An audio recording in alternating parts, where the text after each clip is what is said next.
3 audience members.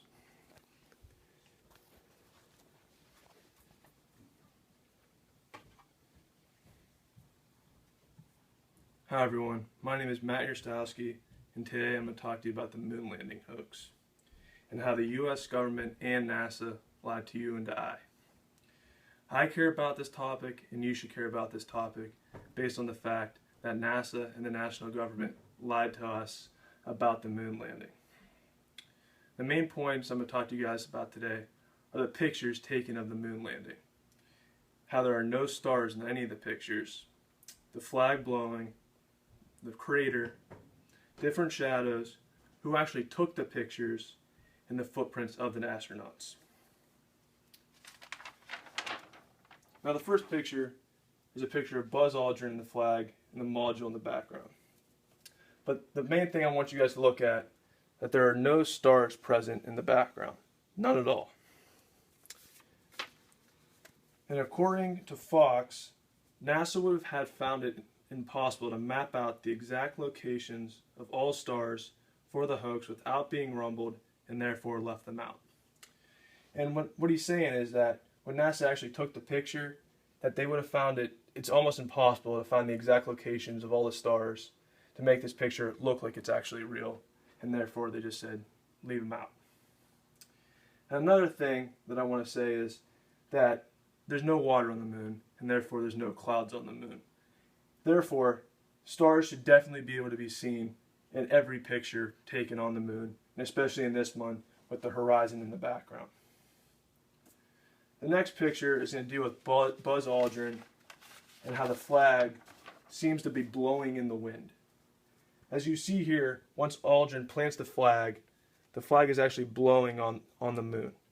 And this picture was shown on live TV while Aldrin was planting the flag. And according to Fox, there's no air in the moon's atmosphere, and therefore no wind to cause the flag to blow. The flag should actually be limp and no movement at all of the flag. Now, when NASA was actually taking this picture, was there a fan over here blowing the flag in a direction to say, okay, you see the national flag, this is a symbol of power, that we made it to the moon. Now the next picture I'm going to talk about is the actual landing on the moon and the module crater itself. As you see here, here's the module, and if you notice underneath, there's absolutely no crater left by the module.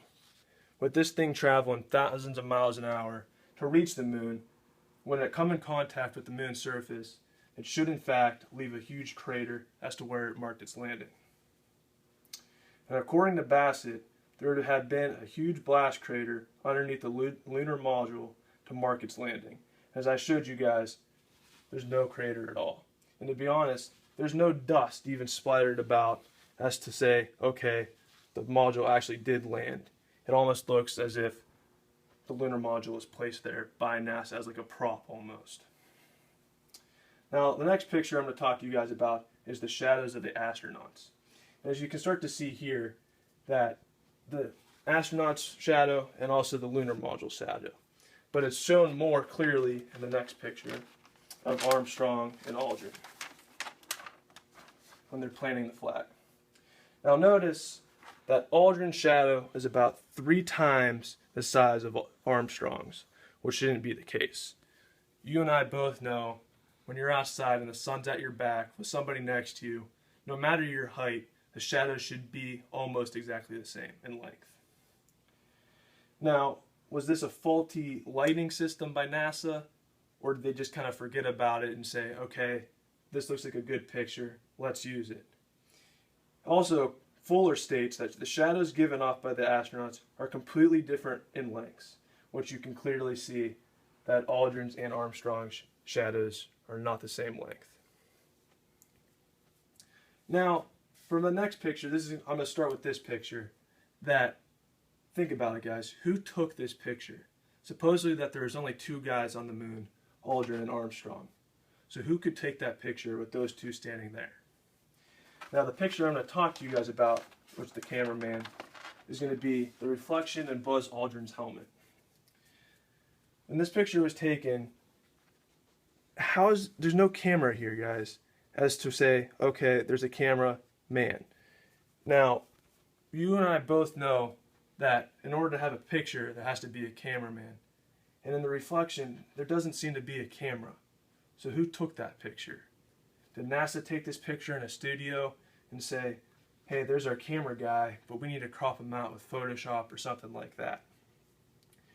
Also, one thing I want to point out about this picture is that the picture I previously showed and now this picture is Armstrong is present. And even in this picture, I wouldn't consider Armstrong present as to where he's just a mere reflection in Aldrin's helmet. Rosin states there are 0 pictures of Armstrong actually posing for the camera. Now I find that kind of ironic because if I made it to the moon, I would definitely want my pictures taken. And in an interview with Armstrong, he stated that it wasn't a big deal, that he didn't want his picture taken on the moon. Now, why wasn't Armstrong photographed? I'm not sure why, but I just find it weird that there are no pictures of Armstrong and just Aldrin. Now, my last piece of evidence is going to be the footprints of the astronauts. Now, this is a blown up picture of the footprint, but as you see here, you can see the lines and crevices in the footprint as it looks very detailed. Now, the only problem with a clear footprint on the moon's surface is that there's no water to be able to make that footprint. When you step in water, especially on the moon, it would definitely harden and be able to form these lines in detail. But the moon has no water. Therefore, when you step on the moon's surface, your footprint would actually kind of like just disappear, as dust would be just kind of like flying in the wind. Now, the solution for this, guys, is that we should demand the truth from the national government and from NASA at the time. We deserve to know the truth about wars, current events, even events in the past. Can we trust our national government? Can we say, yes, they're telling us the truth about bin Laden? Think about that. 9/11. And if they did tell us the truth, what knowledge could we possibly gain? How could history be changed if we were told the truth by the national government? And I want to wrap it up with saying, guys, when I say, what thoughts go through your head when I say, can you trust the national government? What possibly could they be lying to us about that you actually believe is true? Thank you guys for listening. Have a great day.